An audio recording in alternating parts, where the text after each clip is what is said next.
If you're wondering how to see who shared your post on Instagram, wonder no more. In this video, I'll show you how to do just that.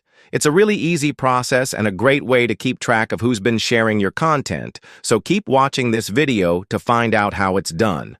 So first of all, let's go ahead and open up the Instagram app.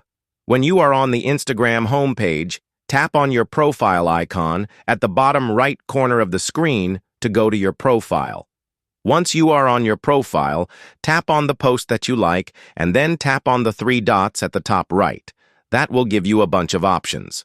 From these options, tap on View Story Reshares, and after that, it will show you all of the current public reshares.